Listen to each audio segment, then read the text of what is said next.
창세기 백문백답 47번째 시간 성경연대기와 고고학 간 대화 7번째입니다. 여리고 정복기록의 중요성과 고고학적 문제입니다. 여러분들께 하나님의 말씀을 나누는 이 일에 함께 하시고 이 채널이 계속 유지되고 발전되기를 원하신다면 여러분의 구독, 좋아요, 알림, 댓글이 큰 힘이 됩니다. 안녕하세요. 김홍석입니다. 오늘은 성경연대기와 관련된 궁금한 과제들 가운데 12번째 과제 7번째 시간입니다. 여리고 정복의 고고학적 문제. 타임지 표지에 보니까 뭐라고 써 있습니까? 성경은 팩트인가 아니면 픽션, 꾸며진 이야기인가? 요 밑에 이제 하얀 글자로 그죠? 설명이 되어 있는데 그 내용 보니 이렇습니다. 성지의 고고학자들은 지금까지 전해오던 위대한 이야기들 가운데 무슨 일이 실제로 일어났는지 아닌지에 대하여 새로운 조명을 비추고 있다. 이 내용을, 이 느낌이 어떻습니까? 자, 이 모세가 지금 그죠? 돌판을 들고 서 있는데 이 돌판은 십계명 돌판이겠죠? 근데 이게 성경이 진짜야? 이 얘기 뭐겠습니까? 이거 사실이 아닌 것 같아. 이런 주장을 하고 있는 겁니다. 누가? 고고학자들에 의해서요. 표지의 기사는 출애굽의 성교적 연대인 BC 1400년경에는 여리고에 사람이 살고 있지 않았다는 캐슬린 캐년의 발굴과 문제 제기에 대한 요약입니다. 무슨 얘기냐면 성경연대기에 따르면 BC 1406년 이때 이제 여리고성으로 들어가게 되거든요. 근데 그때 여리고에 아무도 안 살았다. 무슨 여리고 사람들이 있어서 말이 안 된다. 이런 주장을 한다는 겁니다.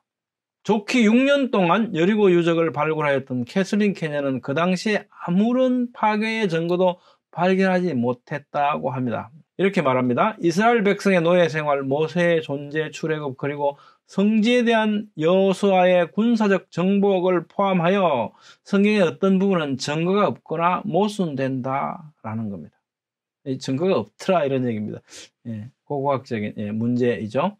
여리고 정복의 근원적 배경을 우선 살펴보도록 하겠습니다. 아브라함으로부터 시작해서 출애굽 여리고 정복까지가 이어져 있죠. 여기가 이제 사우디 반도고 그렇죠? 여기 홍해 그렇습니다. 여기 지중해고요. 요 지역이죠. 요 지역. 주전 2100년경 하나님께서는 아브라함에게 이렇게 말씀하셨습니다. 내 고향 친척을 떠나 내가 내게 보일 땅으로 가라. 이렇게 말씀하셨습니다. 그래서 이제 아브라함이 갈대아 사람의 땅을 떠나게 되는데 이 갈대아 사람 땅 어디냐? 창세기 15장 7절 보니까 또 그에게 이르시되 나는 이 땅을 내게 주어 소유를 삼게 하려고 너를 갈대아인의 우르에서 이끌어낸 여호와니라. 하나님께서 갈대아 사람의 땅 가운데서도 우르 지역에서 살고 있는 아브라함에게 말씀하셨구나 알 수 있죠. 당시에 고대 근동의 지도를 보면요. 여기가 페르시아만이고 여기 홍해고 지중해, 흑해, 카스피해 그렇습니다. 여기 아라비아 광야죠 여기가. 여기 이제 우르라고 하는 데가 있습니다. 메소포타미아가 있죠. 메소포타미아라는 뜻은 두 강 사이 이런 뜻이거든요. 어느 강 사이겠습니까? 유프라테스 강과 티그리스 강이죠. 유프라테스, 티그리스. 이렇습니다. 이런 지형이 그 당시에 지명들입니다. 아브라함을 일단 부르시죠. 하나님께서 어디서 부르셨다 했습니까? 우르에서, 그죠? BC 2166년 아담의 19대 손인 아브라함이 출생합니다. 어디서? 우르에서. 그래서 하나님께서 이제 부르시잖아요. 내 고향과 친척을 떠나 내가 내게 보일 땅으로 가라. 그렇게 해서 아브라함은 떠나갑니다. 그런데 이제 창세기 11장 보니까 데라가 그 아들 아브라함과 사레를 데리고 갈대아인의 우르를 떠나 가나안 땅으로 가고자 하더니 하란에 이르러 거기 거류하였으며 데라는 나이가 205세가 되어 하란에서 죽었더라. 이 하란, 가나안은 여기잖아요. 이리 가야 되는데 가다가 중간에 하란에 머물러서 아버지 데라가 난 여기가 좋다고 한 것 같습니다. 그죠? 그래서 이제 어쩔 수 없이 아브라함도 여기서 이제 머물러서 아버지 데라가 돌아가시고 나서 다시 이동을 하게 된다는 겁니다. 그래서 BC 2091년경 아브라함 75세 때 하나님께서 이렇게 말씀하십니다. 여호와께서 아브라함에게 이르시되 너는 너의 고향과 친척과 아버지의 집을 떠나 내가 내게 보여줄 땅으로 가라. 내가 너로 큰 민족을 이루고 내게 복을 주어 내 이름을 창대하게 하리니 너는 복이 될지라.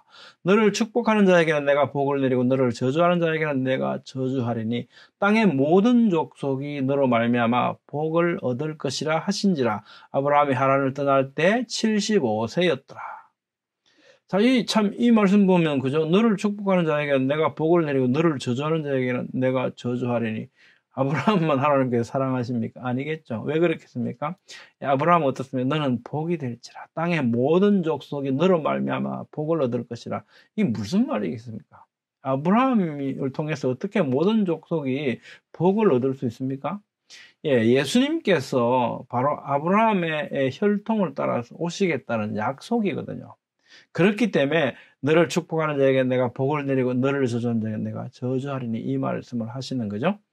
그래서 이제 하란을 떠나서 이동을 하게 됩니다. 가나안으로 이렇게 내려오죠. 그런데 이제 아브라함이 애굽에 거류하려고 거리 내려갔으니 이는 그 땅에 기근이 심하였습니다. 이 가나안 땅에 가는데 막 기근이 들어서 애굽 땅으로 내려갑니다. 그죠? 갔다가 다시 이제 올라오게 됩니다. 올라왔습니다. 그때 하나님께서 이렇게 약속의 말씀을 또 주셨죠. 아브라함과 자손에게 가나안 땅을 주시겠다는 말씀입니다. 보이는 땅을 내가 너와 내 자손에게 주리니 영원히 이르리라. 이게 이스라엘이 최근의 역사를 한번 생각해 보십시오. 한 2000년 동안 나라가 없이 떠돌았거든요. 그러다가 1948년에 독립을 하지 않습니까? 어디로 갔어요? 시오니즘이라고 말하는, 그죠? 가나안 땅으로 가서 이거 내 땅이다. 이 땅 내 나라. 그러고 나라를 세웠어요. 그 당시 살던 사람들 황당했겠죠. 이게 왜 네 땅이냐? 봐라. 창세기 3장 15절에 내가 너와 내 자손에게 주리니 영원히 이르리라. 아브라함에게 우리 할아버지께 주신 땅이다. 그러니까 우리 땅이다. 내 나라. 이렇게 지금 차지하고 있는 거죠. 굉장히 기적적이죠. 초월적인 사건입니다. 사실은 잘 생각해 보면요. 창세기 15장에 이렇게 말씀하지 않습니까? 아브라함에게 내 자손이 이방에서 객이 되어 그들은 400년 동안 내 자손을 괴롭히리니 내 자손은 4대 만에 이 땅으로 돌아올 것이다. 그날에 여호와께서 아브라함과 더불어 언약을 세워 이르시되 내가 이 땅을 애굽 강에서부터 그 큰 강 유브라데까지 내 자손에게 주겠다. 이 약속을 하셨거든요. 근데 이게 어떻습니까? 지금 당장이 아니고 4대 만에 이 땅으로 돌아오고 나서 차지할 거다는 거죠. 그래서 어떻게 됩니까? 가나안 땅 약속부터 여리고까지 이 여정을 살펴보면요. 가나안 땅에 이 약속의 말씀을 받고 아브라함이 살다가 이삭을 낳고 이삭이 야곱을 낳고 야곱이 130세 때 애굽으로 내려가죠. 내려갑니다. 그렇죠? 이때가 BC 1876년이지 않습니까? 그리고 거기서 살다가 147세에 죽죠. 17년 동안 이제 이집트에 내려가 살다가 그리고 요셉이 110세에 그렇죠.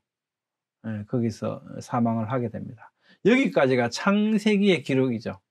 그리고 이집트 땅에서 430년 동안 머무르지 않습니까? 그래서 BC 1446년에 모세를 통해서 애굽으로부터 나오게 됩니다. 그래서 시내산에 이르죠. 이것이 출애굽기이죠. 이 시내산 아래에서 뭘 받습니까? 하나님의 말씀 율법을 받죠. 이 레위기고요. 이어서 어떻게 40년 동안 광야 생활을 시작하게 됩니다. 광야 생활을 시작하면서 어떻게 해요? 백성의 수를 세어보니까 장정들, 군인들만의 수가 60만 3,500명이었더라. 여기엔 또 레위 지파는 빠져 있습니다. 그래서 이제 백성의 수를 셌다고 해서 민수, numbers, 그죠? 민수기입니다. 그리고 이제 모세가 120세에 죽죠. 마지막 연설을 하게 됩니다. 어디서? 너보산에서, 그죠? 너보산에서 하나님을 잘 기억해라. 어떻게 이곳까지 인도하셨는지. 그래서 잊지 마라. 그래서 이제 신신당부를 하죠. 신신당부를 했다고 해서 신명기입니다. 신명기 뜻이 그런 뜻이에요. 신신당부를 했다. 그리고 어떻게 해요? 모세는 죽고 여호수아 1장 2절 내 종 모세가 죽었으니 이제 너는 이 모든 백성과 더불어 일어나 이 요단을 건너 내가 그들 곧 이스라엘 자손에게 주는 그 땅으로 가라. 첫째 달 10일에 백성이 요단에서 올라와 여리고 동쪽 경계 길갈에 진침해. 그러니까 이때가 언제냐면 BC 1406년이 되는 거죠. 그래서 이제 7년 동안 정복 전쟁을 하고요. 땅을 나누게 됩니다. 이게 여호수아기죠. 여호수아기. 근데 이 여정 가운데 어떻게 해요? 여리고를 건너서 전투를 하게 되는 이곳이 바로 이제 여리고 전적지이거든요. 우리는 이 전투에 대해서 전적지를 살펴보려고 하는 겁니다. 자, 여리고성 전투 진위의 중요성. 무슨 얘기냐면 고고학자들이 이런 거 없었다라고 하니까 굉장히 중요하다.